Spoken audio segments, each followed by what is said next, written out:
दोस्तों उस रात मैं अपनी वाइफ के साथ दिल्ली कैंट रोड से घर लौट रहा था कि अचानक ही ना जाने कहां से एक औरत लाल जोड़े में मेरी गाड़ी के सामने आ गई और फिर मेरी गाड़ी से उस औरत की एक जोरदार टक्कर से वो कहीं दूर जा गिरी। आखिर कौन थी वो औरत और आखिर लाल जोड़े में वो इतनी रात के वक्त कहां से आई? तो चलिए बढ़ते हैं आज की एक और दिल दहला देने वाली सच्ची घटना की ओर। दोस्तों मेरा नाम सत्या है और ये जो घटना मैं आपको सुनाने जा रहा हूँ इसे मेरे साथ घटित हुए तकरीबन 1 साल हो चुका है। आज से 1 साल पहले मेरी नई नई शादी हुई थी और मैं और मेरी वाइफ दिल्ली में एक आउटसाइड एरिया में किराए के रूम में कुछ महीनों के लिए हम रुके हुए थे, क्योंकि मेरी वाइफ के कॉलेज का लास्ट ईयर था और अब कुछ ही दिनों में मेरी वाइफ की कॉलेज की डिग्री मिलने वाली थी। और ये दिल्ली के कॉलेज में पढ़ाई करने की वजह से मेरी वाइफ के काफ़ी सारे फ्रेंड बन चुके थे और अब मेरी वाइफ के साथ ही उसके दोस्तों की भी कुछ ही दिनों में डिग्रियां मिलने वाली थी। इस वजह से कुछ ही दिनों से पार्टी चल रही थी। एक रोज़ हम ऐसे ही मेरी वाइफ के एक फ्रेंड के यहाँ पार्टी में गए हुए थे और देर रात तक पार्टी चली और उस रात हमने थोड़ी बहुत ड्रिंक भी कर रखी थी, लेकिन मेरी थोड़ी ज़्यादा हो गई थी। इस वजह से मेरी वाइफ कार ड्राइव कर रही थी तो रात के 11 बज रहे थे और हम अपने घर की ओर दिल्ली कैंट रोड से लौट रहे थे कि तभी अचानक ही एक औरत साड़ी में हमारे कार के सामने आ गई, जिसकी वजह से हमारी कार एकदम से उस औरत से जा टकराई और वो औरत पीछे रोड पर जा गिरी। मेरी वाइफ नित्या ने तुरंत ही कार रोक दी और कार से उतरने वाली थी कि मैंने उसे उतरने से रोक दिया और जब हमने कार के साइड मिरर से देखा तो वो औरत बेजान पड़ी हुई थी। मैंने अपनी वाइफ को तुरंत ही निकलने के लिए कहा क्योंकि मुझे डर था कि मामला कहीं पुलिस केस में न चला जाए।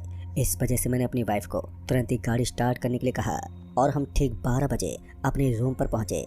अब हम दोनों बहुत ही ज़्यादा डर गए थे। मेरी वाइफ उस हादसे को लेकर रोने लगी थी। मैंने अपनी वाइफ को बहुत समझाया और बड़ी ही मुश्किल से मैंने उसे सुला दिया, लेकिन मैं अभी तक उसी घटना के बारे में सोचे जा रहा था। रात के 3 बज रहे थे जब बहुत ही मुश्किल से मुझे थोड़ी नींद आ रही थी और अभी मेरी आंख लगी ही थी कि तभी वो अचानक ही चीखते उठी और मुझे पकड़कर रोने लगी। दरअसल मैंने उसे देखा तो पूरी तरह से वो डरी हुई थी। मैंने नित्या से पूछा कि क्या हुआ, तुमने कोई बुरा सपना देख लिया क्या? तो नित्या ने बताया कि वही औरत जो रात के वक्त हमारी गाड़ी से टकराई थी वो नित्या के ऊपर बैठकर उसकी गर्दन दबाई हुई थी। और नित्या ने मुझे बताया कि जब मैंने उसे सुलाया था तो उसके कुछ ही देर के बाद उसकी नींद खुल गई थी, लेकिन वो अपने हाथ पैर नहीं हिला पा रही थी। उस औरत ने नित्या का गला दबा के रखा था जिस वजह से वो कुछ बोल भी नहीं सकती थी और इतना कहते ही नित्या रोने लगी। मैंने उसे दिलासा दिया कि सब ठीक हो जाएगा, लेकिन मैं खुद ही उलझन में था। उस रात हम बिल्कुल भी सोए नहीं और अगली सुबह मैं नित्या को घुमाने के लिए एक पार्क में ले गया ताकि वो कल रात हुई घटना के बारे में ना सोचे। मैं नित्या को वन पार्क ले गया था। चारों तरफ से ठंडी हवाएं चल रही थी और हम दोनों एक बेंच पर बैठकर उस पार्क में इधर उधर देख रहे थे। लेकिन आज ना जाने क्यों उस वन पार्क में हमारे अलावा कोई भी मौजूद नहीं था कि तभी हवा के सरसराहट में मुझे एक लड़की की आवाज़ सुनाई दी। मुझे लगा कि जैसे कोई मेरा नाम लेकर पुकार रहा हो। मैं तुरंत ही पीछे मुड़ा तो वही कल रात वाली औरत लाल साड़ी में मुझसे तकरीबन 300 मीटर की दूरी पर खड़ी थी। इतनी दूरी पर होने की वजह से मुझे वो थोड़ी धुंधली नजर आ रही थी। मैंने नित्या का हाथ पकड़ा और हम अपने रूम पर वापस लौट आए। तभी मैं नित्या को रूम में रुकने के लिए बोलकर मैं उसी जगह पर गया जहाँ पर कल रात उस औरत का हमारी गाड़ी से एक्सीडेंट हुआ था। वहाँ पर मैंने देखा तो उस जगह पर चाय की एक टपरी थी। मैंने एक चाय ली और उस चाय वाले से मैंने बातों ही बातों में पूछा, अरे भाई साहब, कल रात को यहाँ पर एक एक्सीडेंट हुआ था, शायद किसी औरत का था, वो बहुत ही दर्दनाक मौत हुई थी बेचारी की। उस दुकानदार ने मेरी तरफ थोड़ी हैरानी से देखा और उसने मुझसे कहा, नहीं तो यहाँ तो कल कोई एक्सीडेंट नहीं हुई है, आपने शायद कोई गलत खबर सुनी है। अगर यहाँ कोई एक्सीडेंट होता है तो पुलिस सबसे पहले मुझसे ही पूछताछ करती है, यहाँ कोई एक्सीडेंट नहीं हुआ। उस चाय वाले की बात सुनकर मैं पूरी तरह से हैरान था। मैं एक पल को सोचने लगा कि शायद कल हमें भ्रम हो गया होगा। उस चाय वाले की बातों से मेरी थोड़ी चिंता कम हुई तो मैंने नित्या को कॉल किया, लेकिन वो मेरी कॉल रिसीव ही नहीं कर रही थी। अब मुझे नित्या को लेकर थोड़ी चिंता होने लगी क्योंकि वो रूम में अकेली थी। तो मैं सीधा अपने रूम पर गया और मैंने देखा तो दरवाज़ा खुला हुआ था। फिर मैंने आवाज़ लगाई, नित्या कहाँ हो तुम? लेकिन सामने से मुझे कोई भी जवाब नहीं आ रहा था कि तभी मैं दौड़ के नित्या के रूम में गया तो मैंने देखा कि नित्या ज़मीन पर गिरी हुई थी और उसके हाथ पैर पीछे की तरफ मुड़े हुए थे। वो लगातार ज़मीन पर तड़प रही थी। ऐसा लग रहा था कि 4-5 लोग एक साथ उसके हाथ और पैरों को पीछे की तरफ खींच रहे हों और नित्या अपने आप को छुड़ाने की कोशिश में लगी हुई है। मैंने उसे उठाया तो वो एकदम से बेहोश हो गई और जब वो बेहोश हो गई तो मैं तुरंत ही उसे लेकर हॉस्पिटल की ओर भागा। मैं जैसे हॉस्पिटल में पहुंचा तो मैंने नित्या की चेकअप करवाई तो डॉक्टर ने बताया कि सब नॉर्मल है, बस थोड़ी बीपी लो हो गया है। कि तभी नित्या की फ्रेंड का कॉल आ गया तो मैंने कॉल रिसीव किया तो पता चला कि कल ही नित्या के कॉलेज से उसकी डिग्री मिलने वाली थी। खैर मैं नित्या के साथ हो रही इन घटनाओं को लेकर काफ़ी चिंतित था। मैंने डॉक्टर से अकेले में वो सारी बातें की जो कुछ दिनों से नित्या के साथ घट रही थी। मेरी बातें सुनने के बाद उस डॉक्टर ने मुझसे कहा, ये सारी घटना हमारी समझ से परे हैं, आप इन्हें पैरानॉर्मल एक्सपर्ट को दिखाइए, अब वही कुछ मदद कर सकते हैं आपकी। मैं नित्या को लेकर अपने रूम पर पहुंचा और उससे मैंने बताया कि कल ही उसके कॉलेज से उसकी डिग्री मिलने वाली है। तो मेरी बात सुनकर नित्या के चेहरे पर थोड़ी देर के लिए मुस्कान आ गई, क्योंकि नित्या की डिग्री लेने के बाद मैं उसे अपने गाँव लेकर जाने वाला था और मुझे यकीन था कि ये समस्या अब ऐसे नहीं ठीक होने वाली थी। दोस्तों, इन घटनाओं के पीछे जरूरी किसी बुरी शक्ति का हाथ था। मैंने नित्या को बहुत ही मुश्किल से सुलाया और मैं उसके पास सारी रात बैठा हुआ था। बहुत ही मुश्किल से हमारी वो रात गुजरी और ये घटनाएं उसी रात के बाद से हमारे साथ घटनी शुरू हुई थी, जिस रात हमारी उस औरत से टक्कर हुई थी। फिर अगली सुबह जब हम उठे तो फ्रेश होकर नित्या कॉलेज के लिए तैयार हो गई। नित्या इन कॉलेज के आखिरी पल को यादगार बनाने के लिए मुझे अपना कैमरा लेकर चलने को बोली।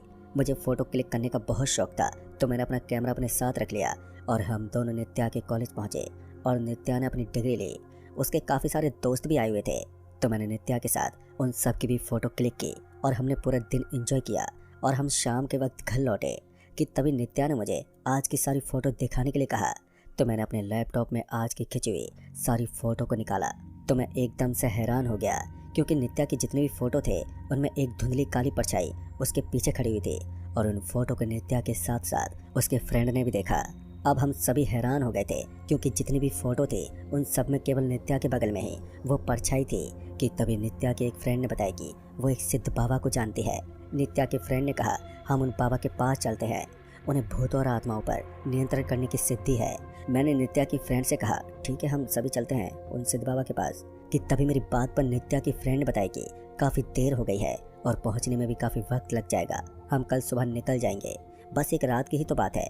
मुझे नित्या की फ्रेंड की भी बात ठीक लगी और मैंने उसकी फ्रेंड से कहा, ठीक है हम कल सुबह चलेंगे।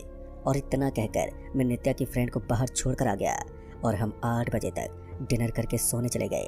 पर अभी तक मैंने ये सारी बातें ना तो अपने घर वालों को बताई थी और ना ही नित्या के घर वालों को। मैं भी सोच ही रहा था कि अगर कल वो जो भी सिद्ध बाबा है उनके पास जाने के बाद अगर ये समस्या खत्म नहीं होती है तो मैं अपने और नित्या के घर वालों से ये सारी घटनाओं के बारे में बता दूंगा। कि तभी मैंने देखा कि नित्या अब सो गई थी और इतने दिनों के बाद नित्या को बिना डरे चैन से सोता देख अब मैं भी बिस्तर पर लेट गया था और कब मेरी आंख लग गई मुझे पता ही नहीं चला। अब रात के ठीक 1 बज रहे थे कि अचानक ही मेरी नींद खुली तो मैं एकदम से डर गया।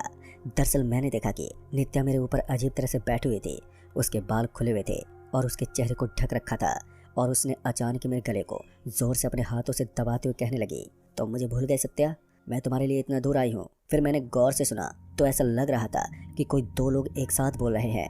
मैंने उसे अपने ऊपर से बहुत ही हटाने की कोशिश की, लेकिन ऐसा लग रहा था कि नित्या के शरीर का वजन एकदम से बढ़ गया हो, वह मुझसे हिल भी नहीं पा रही थी।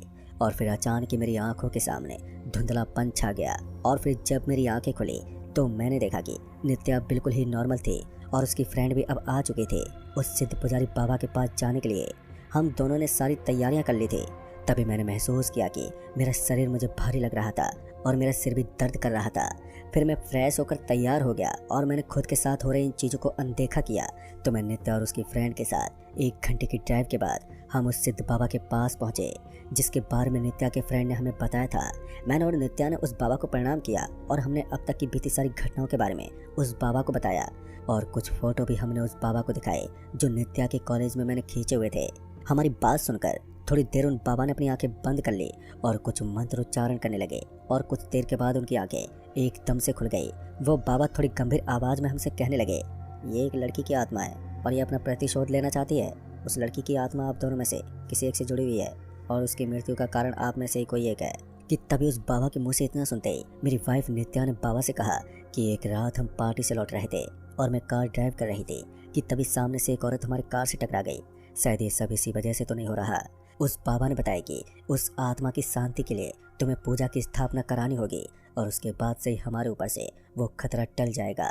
और उस बाबा ने कहा, आप लोगों का यहाँ पर रुकना बिल्कुल भी सुरक्षित नहीं है, जल्दी से इस जगह से कहीं दूर चले जाइए और ये आपको ही पता करना होगा कि किस लड़की की आत्मा है। फिर उसके पश्चात आपको उस लड़की की आत्मा की शांति के लिए पूजा की स्थापना करनी है।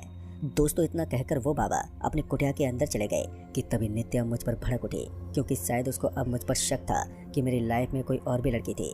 उसने मुझसे कई बार पूछा कि क्या कोई लड़की मेरी लाइफ में पहले भी थी। उसके कई बार पूछने पर मैंने बताया कि हाँ, एक लड़की थी, वह मुझे बहुत ही पसंद करती थी। जब मैं 12वीं क्लास में पढ़ाई कर रहा था तब उस लड़की का बर्ताव बहुत ही गुस्सैल था। वो मुझे लेकर थोड़ी पागलों के जैसी थी। अगर कोई लड़की मेरी तरफ देख भी लेती तो उससे वो मारपीट कराती। इस वजह से मैंने उसे छोड़ दिया और हमारी 12वीं फाइनल होने के बाद से वो मुझे कभी दोबारा नहीं दिखी। और उसके 2 साल के बाद ही मेरी तुमसे शादी हो गई। शायद ये कहीं उसी लड़की की तो आत्मा नहीं है। मैं नित्या से ये सारी बातें बता ही रहा था कि बाबा जो कुटिया के अंदर गए हुए थे वो अपने हाथ में कोई अभिमंत्रित सूत्र लेकर आए। मेरे और नित्या के हाथ में बांधकर उन्होंने कहा कि यह अभिमंत्रित धागा आप दोनों को उस बुरी आत्मा से सुरक्षा करेगा, लेकिन केवल कुछ ही दिनों तक। फिर उसके बाद इसका असर खत्म हो जाएगा, पर इससे पहले आपको उस आत्मा की शांति की स्थापना करानी होगी। हमने उन बाबा का आशीर्वाद लिया और अब मैं और नित्या मेरे गांव चलने की तैयारी में लग गए। और शाम होते हम ट्रेन से दिल्ली से यूपी के लिए वेटिंग से निकल गए। तभी फ़ोन करके मैंने अपने घर वालों को हो रही अब तक की घटनाओं के बारे में सब कुछ बता दिया।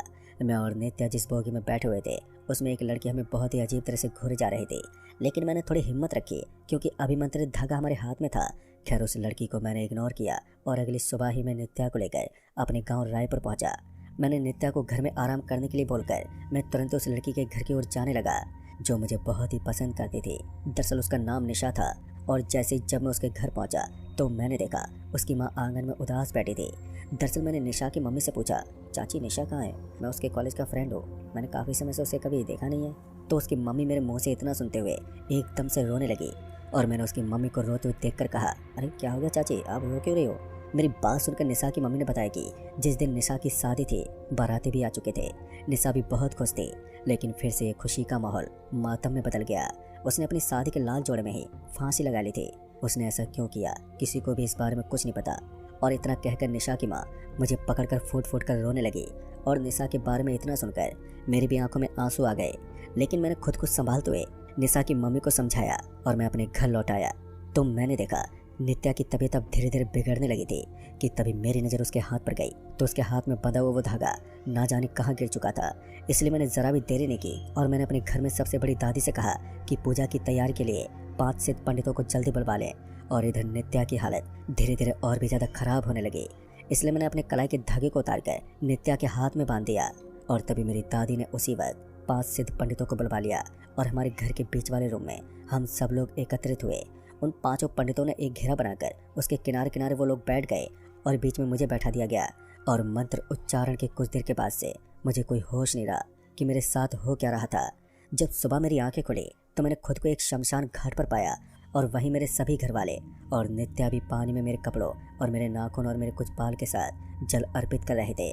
फिर कुछ देर के बाद वो 5 पंडित मेरे पास आए और उन्होंने मुझे 5 बार जल स्नान कराया और उन्होंने कहा कि अब खतरा टल चुका है। लेकिन दोस्तों कुछ ही महीनों तक मुझे अपने गांव में ही रुकना था, फिर उसके बाद मैं कहीं भी आ जा सकता था। लेकिन उस घटना से उभरने में मुझे काफ़ी वक्त लग गया और फिर दोबारा मुझे और मेरी नित्या को निशा की आत्मा कभी दिखाई नहीं दी। शायद निशा की आत्मा ने नित्या के खातिर मुझे माफ़ कर दिया हो। मुझे निशा की मौत का बहुत अफसोस है आज भी, क्योंकि वो मुझे बहुत ही चाहती थी। तो दोस्तों इस कहानी में बस इतना ही। कहानी आपको पसंद आई हो तो वीडियो को लाइक शेयर कमेंट ज़रूर कर दें और साथ ही चैनल को भी सब्सक्राइब ज़रूर कर दें। तो मैं जल्दी मिलूंगा ऐसी एक और नई कहानी के साथ। तब तक के लिए बाय एंड